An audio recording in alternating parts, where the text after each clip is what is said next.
Okay.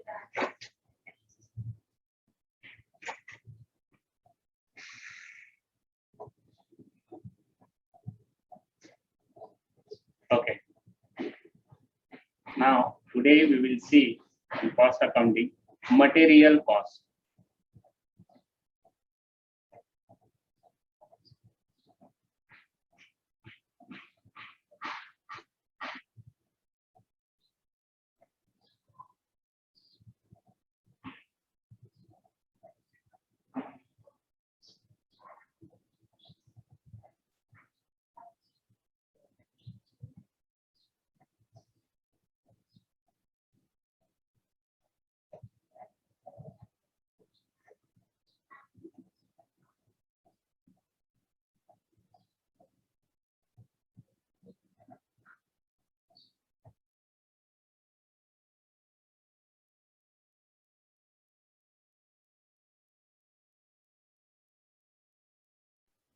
Okay. So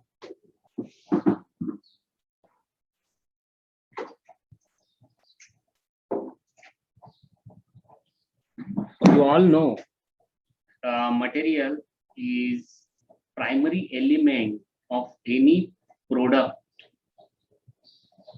If you go to the manufacturing process, first you have to procure your material, right?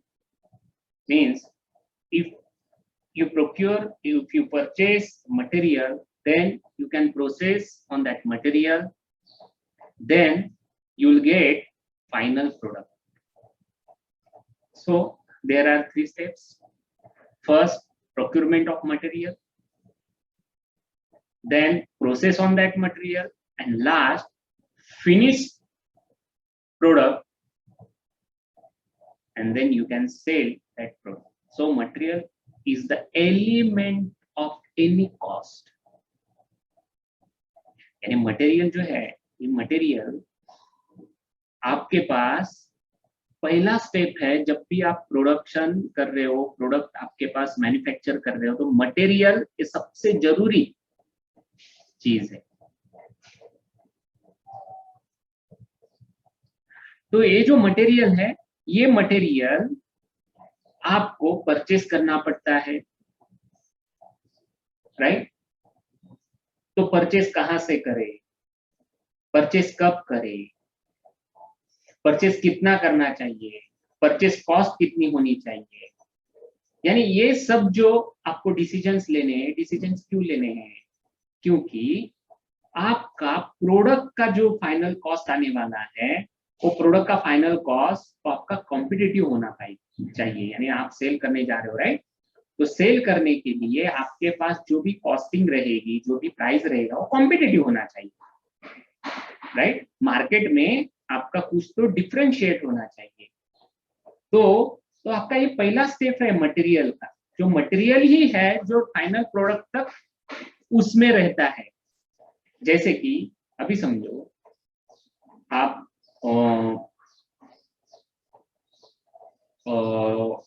एक biscuits तैयार, यानी making की company आपकी, तो biscuits में क्या, जो भी मटेरियल लगेगा उसमें जो भी आटा है समझो, उसमें जो भी बेकिंग पाउडर्स है, उसमें जो भी इंग्रेडिएंट्स लगते हैं, वो सब जो इंग्रेडिएंट्स है, वो इंग्रेडिएंट्स आप वहां पे प्रोक्योर करते हो, यानी वो सब मटेरियल है आपका। ओके, बिस्कुट्स आपको मैन्युफैक्चर करना है, तो ये सब मटेरियल है।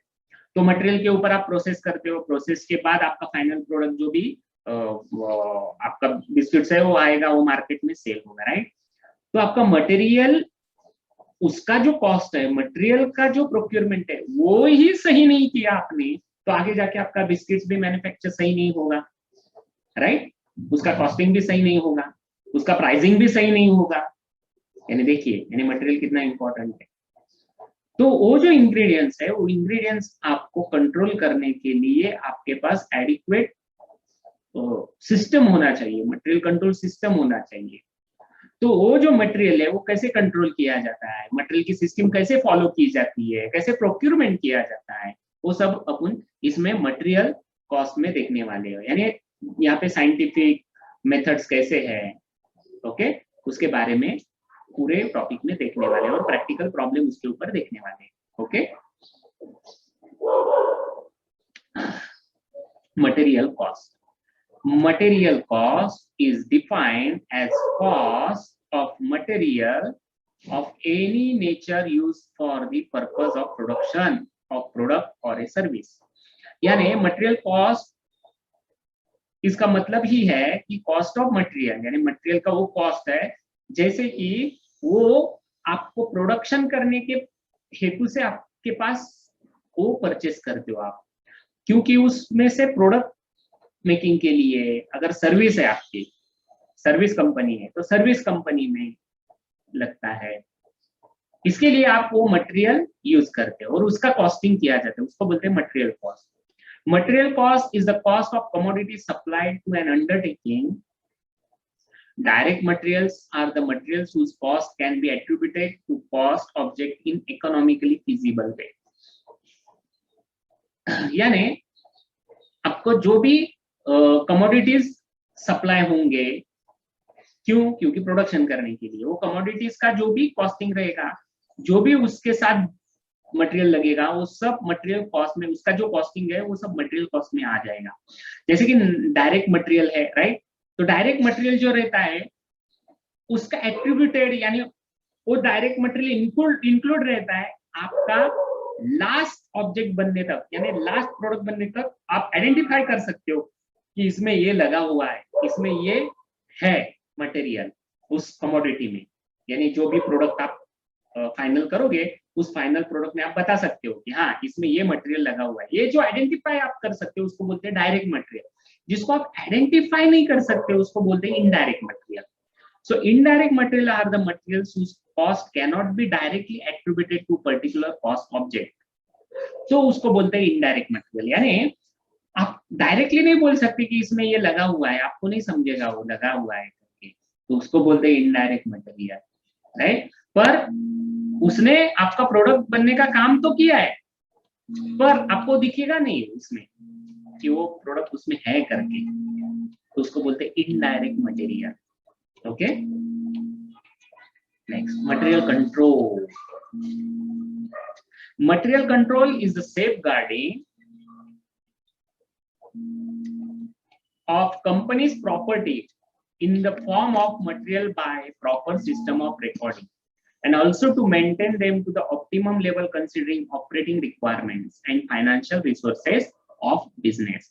यानी मटेरियल कंट्रोल ये एक सेफ गार्डिंग का प्रोसेस है, यानी कंपनी का जो भी प्रॉपर्टी है वो सेफ गार्डिंग रखने के लिए, जैसे कि मटेरियल है वो रिकॉर्डिंग सिस्टम है आपका, और जो भी लेवल है यानी आपकी मटेरियल की लेवल आपको मेंटेन रखने के लिए, ये मेंटेन रखने की जो लेवल है वो लेवल आपको वहां पे सिस्टम जो भी आप कंसीडर करते हो, जो भी सिस्टम वहां पे लगाते हो, फाइनेंशियल रिसोर्सेस लगाते हो, उसको बोलते हैं मटेरियल कंट्रोल।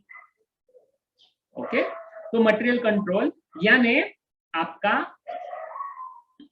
एक सिस्टम है ये कि आपका वो सेफगार्ड रखने के लिए, प्रॉपर्टी सेफगार्ड रखने के लिए, मटेरियल सिस्टम प्रॉपर रखने के लिए, उसका रिकॉर्डिंग अच्छा रखने के लिए, उसकी लेवल अच्छी होनी चाहिए। उसकी लेवल मतलब क्या होता है, यानी समझो मटेरियल है, राइट, तो आप एक मैन्युफैक्चर कर रहे हो प्रोडक्ट, उसको मटेरियल लगता है आपको, राइट, तो मटेरियल जो लगता है आपको वो मैन्युफैक्चरिंग प्रोसेस चालू है आपका, और एक बार ऐसा हुआ कि आपका मटेरियल ही खत्म हो गया तो आपका मैन्युफैक्चरिंग प्रोसेस भी स्टॉप हो जाएगा, राइट। तो मैन्युफैक्चरिंग प्रोसेस स्टॉप यानी इसका मतलब प्रोडक्शन स्टॉप, प्रोडक्शन स्टॉप मतलब आपका वो सेल नहीं होगा, प्रोडक्ट सेल नहीं होगा, इसका मतलब जो भी डिमांड आपके पास आई है वो डिमांड आप प्रोक्योर नहीं कर सकते पूरा, राइट, फुल कैपेसिटी से।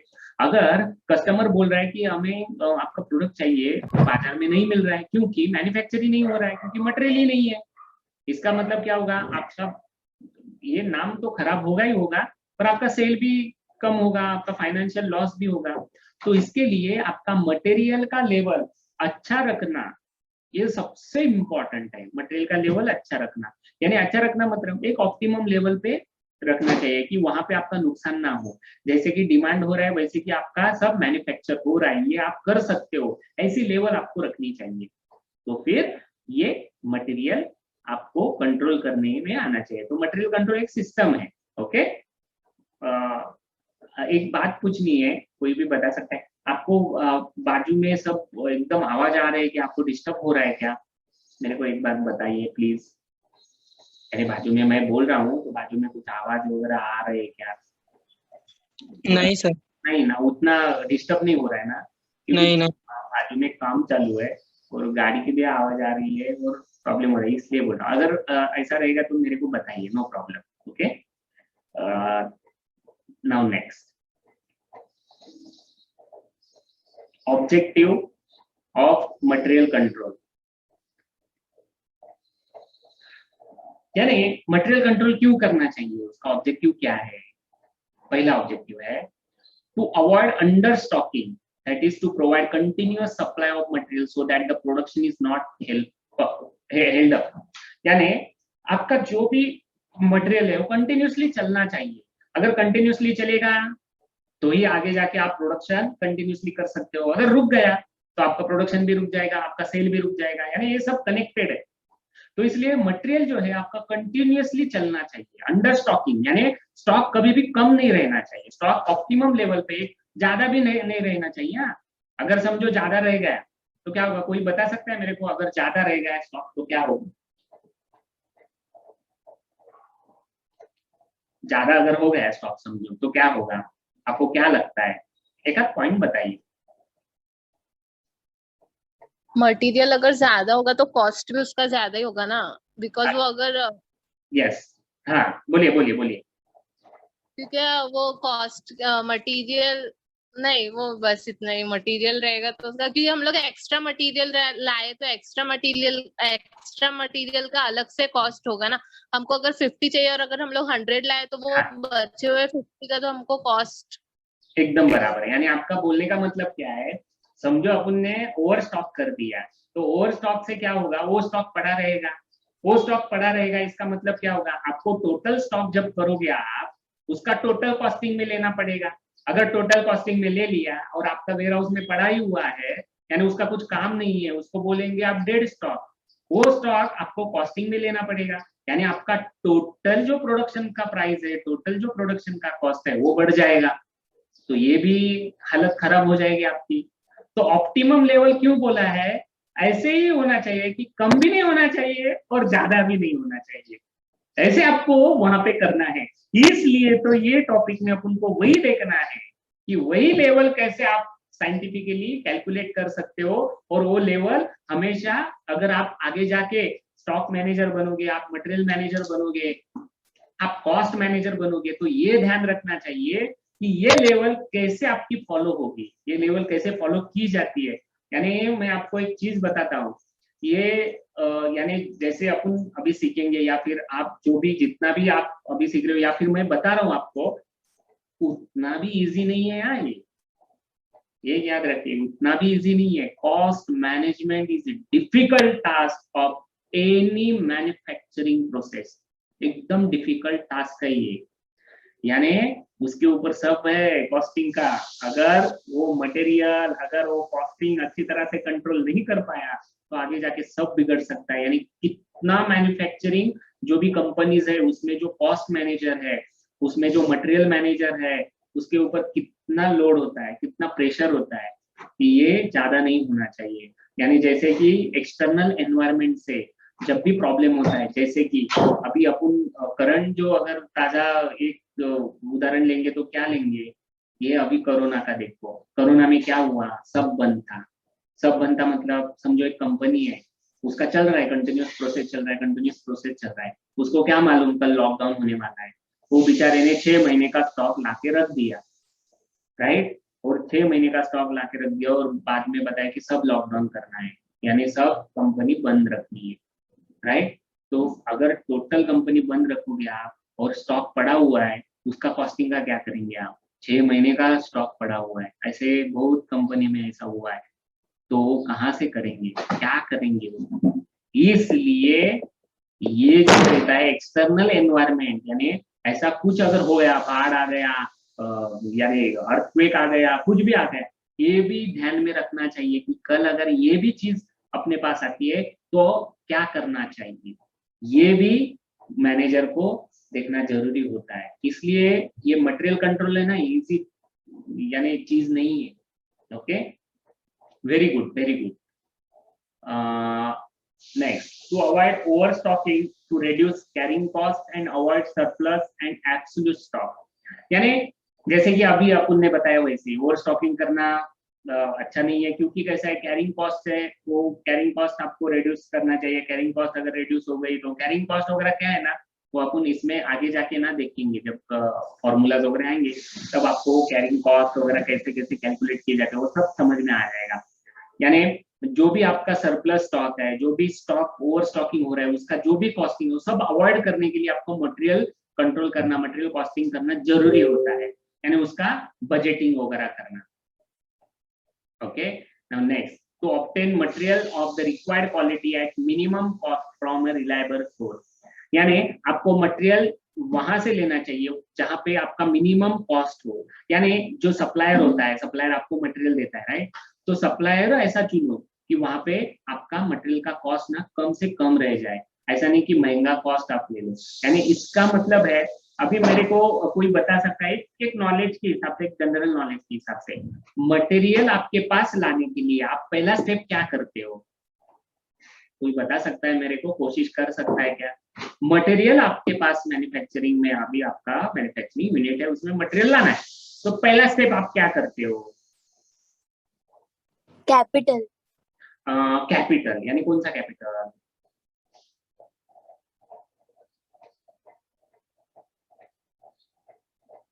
यस, कौन सा कैपिटल?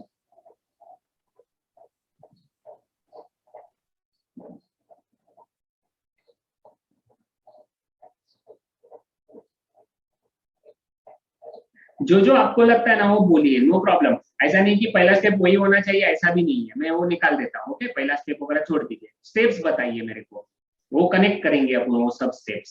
सर, हाँ, पहले ऑर्डर प्लेस करना पड़ेगा, फिर उसके हिसाब से ट्रांसपोर्टेशन कॉस्ट, मींस अभी अगर मटेरियल दूर से मंगाना है तो उसका ट्रांसपोर्टेशन कॉस्ट और मटेरियल कॉस्ट दोनों फिर कैलकुलेट करना पड़ेगा, फिर उसके हिसाब से हम लोग ऑर्डर प्लेस करेंगे ना। एकदम बराबर है, यानी आपने ये जो पॉइंट्स बताए सब एकदम बराबर है, पर ये प्रोसेस में फर्स्ट आपका स्टेप नहीं है। जो आपने बताया वो सब स्टेप इंपॉर्टेंट स्टेप्स है, पर आपको पहले क्या करना पड़ता है, आपको रिक्विजिशन क्या है, आपको कितना चाहिए, आपको क्या चाहिए, ये पहले इंटरनल सोचो।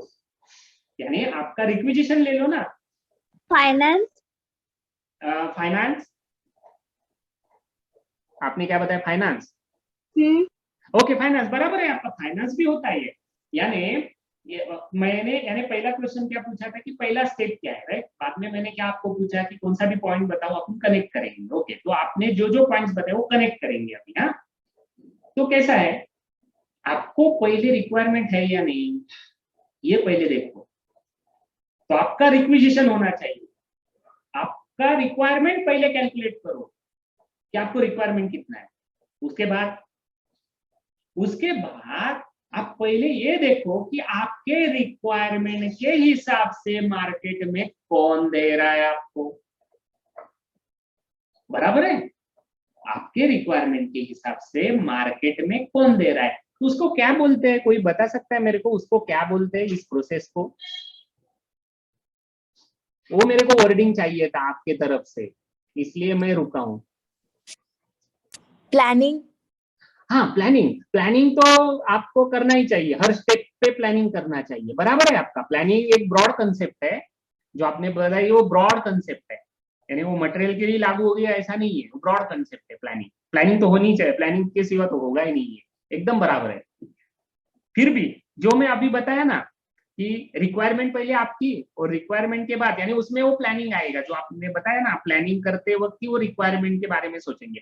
पर रिक्वायरमेंट तो हो गई आपकी, पर मार्केट में अब तुमको कौन दे रहा है, इस प्रोसेस को क्या कहते हैं? इसके बीच में एक प्रोसेस होती है। Yes, research. ओके, तो रिसर्च यानी क्या? रिसर्च कौन सा रिसर्च?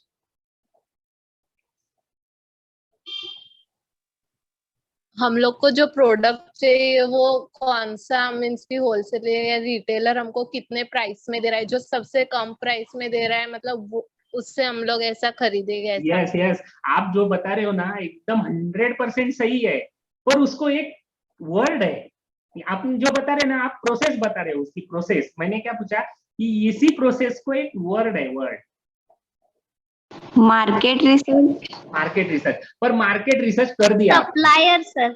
सप्लायर, सप्लायर यानी जो अपन को सप्लाई करता है वो सप्लायर हो गया।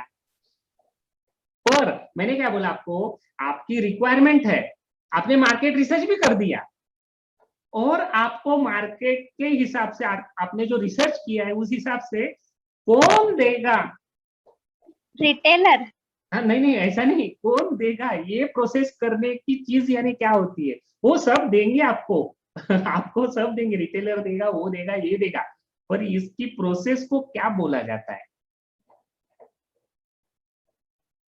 एक वर्ड है जो हमेशा आप बोलते रहते हो।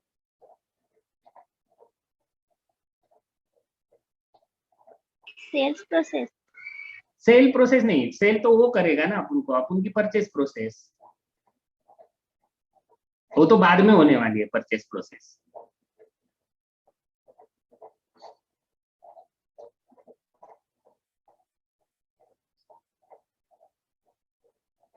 बताऊं, टेंडर प्रोसेस सही या गलत है मेरे को बताएं, सही है या गलत है मेरे को बताएं। टेंडर प्रोसेस सुना है आपने ये? हाँ सर।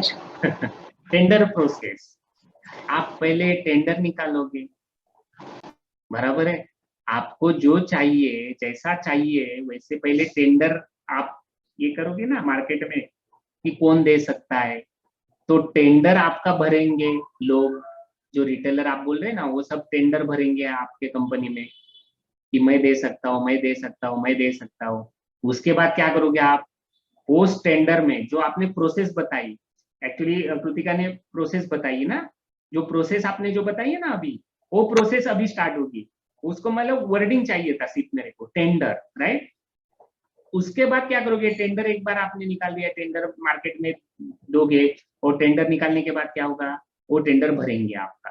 टेंडर भरने के बाद आपकी जो रिक्वायरमेंट है, आपको जो चाहिए, जिस कीमत में चाहिए उस कीमत में वो वहां पे टेंडर आप पास करोगे। पर टेंडर में कैसा, समझो 10 सप्लायर आपके पास आ गए, तो उसमें से जो आपको आपके रिक्वायरमेंट के हिसाब से दे रहा है उसको आप सिलेक्ट करोगे, राइट। तो टेंडर सिलेक्शन प्रोसेस होगी।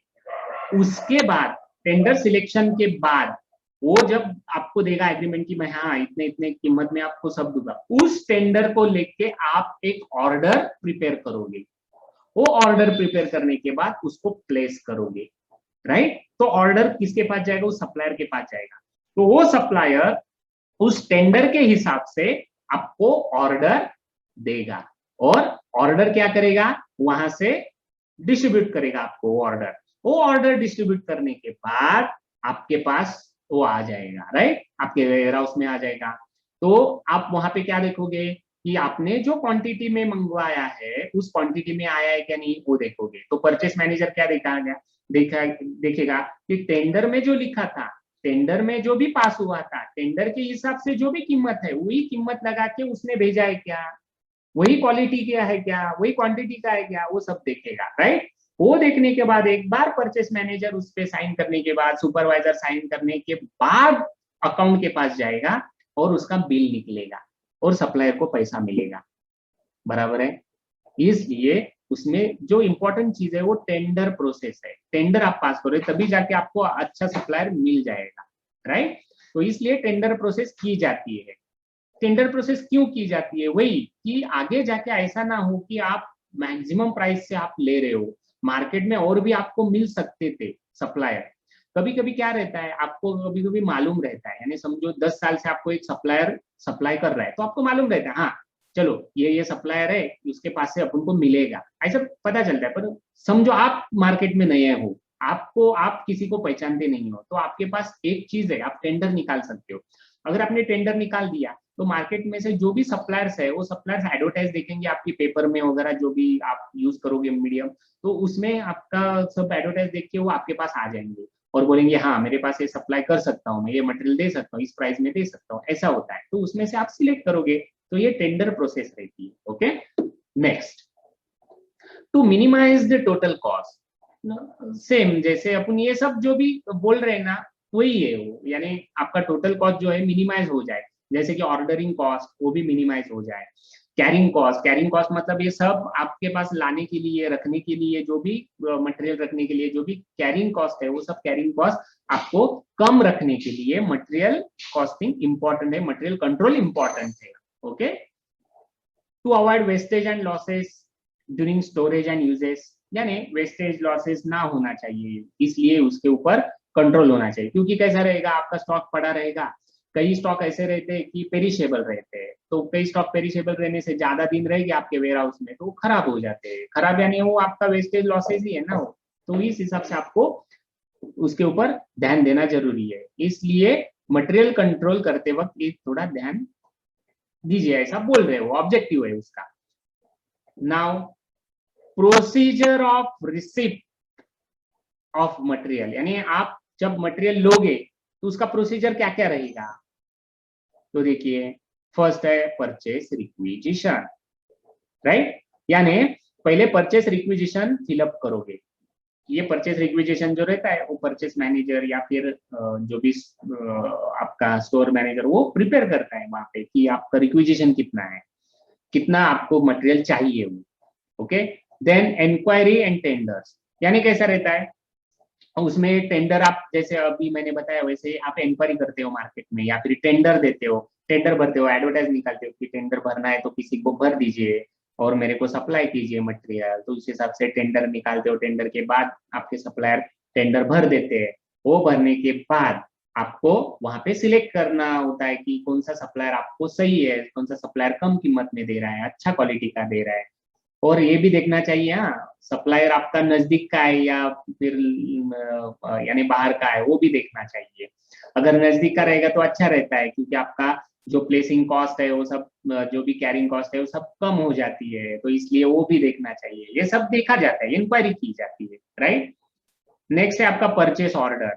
ओके, टेंडर तो पास हो गया आपका, परचेज रिक्विजिशन पहले हो गया आपका, उसके बाद टेंडर भी आपने बोल दिया, टेंडर भी भर दिया सप्लायर ने, तो सप्लायर को पहले क्या देना चाहिए, आपको परचेस ऑर्डर देनी चाहिए। तो आप परचेस ऑर्डर दे देते हो उसको, कितना क्वांटिटी में चाहिए, क्वालिटी में चाहिए, एज पर टेंडर है क्या कीमत, उस कीमत से आप उसको ऑर्डर दे देते हो। उसके बाद क्या करता है, इंस्पेक्शन। इंस्पेक्शन मतलब क्या है, जब परचेस ऑर्डर होगा, जब वो ऑर्डर प्लेस करेगा आपके पास ऑर्डर आ जाएगा, तब आप क्या करते हो, इंस्पेक्ट करते हो कि उसी क्वालिटी का आ गया है क्या, उसी कीमत का है क्या, वही मटेरियल है या फिर दूसरा मटेरियल आ गया, ये सब आपको वहां पे देखना चाहिए। यानी आपने मंगाया था, समझो सीमेंट की क्वालिटी है, सीमेंट की ABC क्वालिटी है, तो A क्वालिटी का आ गया या B क्वालिटी का आ गया, वो आपको देखना है। वो AB क्वालिटी का ही आपके मैन्युफैक्चरिंग के लिए लगता है कि नहीं, वो देखना चाहिए। ये सब देखना, इंस्पेक्शन करना काम है। ओके, नेक्स्ट है रिसिप्ट। चलो इंस्पेक्शन तो कर दिया आपने, बाद में रिसिप्ट करते हो, ओके ठीक है लाओ अंदर, ये अपना ही यानी जैसे अपने हिसाब से आ गए वैसे ही है, वो अंदर ले लो, रिसिप्ट कर दो। रिसिप्ट के ऊपर, रजिस्टर के ऊपर आप वहां पे नोट डाउन करते हो, ओके रिसिप्ट कर दिया। अगर आपका इंस्पेक्शन करने में आपको कुछ ऐसा लगा कि ये मटेरियल आपको जैसा चाहिए वैसा नहीं है, तो उसी टाइम आप रिटर्न कर सकते हो। ओके, तो वहां पे रिसिप्ट करने की जरूरत नहीं, आप रिटर्न करो, उसको बोलो कि ऐसा ऐसा है आपका प्रॉब्लम, तो जैसे आपने टेंडर में बोला था वैसे फिर से भेज दो, तो वो भेज देगा, तभी जाके बाद में रिसिप्ट होगा, एज पर अपने रिक्वायरमेंट के हिसाब से रहेगा तो। Okay, inventory control. ओके, तो स्टॉक का कंट्रोल करने के लिए आपको कैसे की जाती है, स्टॉक का कंट्रोल कैसे किया जाता है वो आपको देखना है। The main objective of inventory control is to achieve maximum efficiency in production and sales with the minimum investment in inventory. यानी मेन ऑब्जेक्टिव क्या है इन्वेंट्री कंट्रोल का, मैक्सिमम इफिशियंसी होनी चाहिए प्रोडक्शन में, और इन्वेस्टमेंट आपकी इन्वेंट्री में कम होनी चाहिए। इन्वेस्टमेंट जो है इन्वेंट्री में वो कम होनी चाहिए, उसका कॉस्टिंग कम होना चाहिए, यही आपका पहला ऑब्जेक्टिव रहता है, right. The techniques commonly applied for inventory control are as follows. पहला है setting of various stock levels, यानी आपको सेटिंग करना है कि स्टॉक लेवल कौन कौन से होने चाहिए, वो देखेंगे अपन आगे। Second, fixing economic order quantity, ये भी देखेंगे इकोनॉमिक ऑर्डर क्वांटिटी कैसे साइंटिफिकली आपको कैलकुलेट किया जाता है, वो भी देखेंगे। थर्ड है एबीसी एनालिसिस, एबीसी एनालिसिस है क्या मटेरियल में, वो भी देखेंगे। और perpetual inventory and continuous stock verification. ये परपेचुअल इन्वेंट्री कब सुना था आपने? Continuous stock verification, perpetual inventory कब सुना था? यस, ये वर्ड कब सुना था?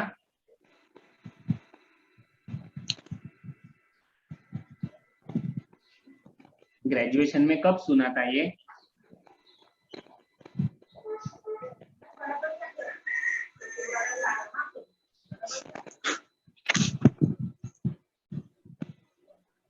यस,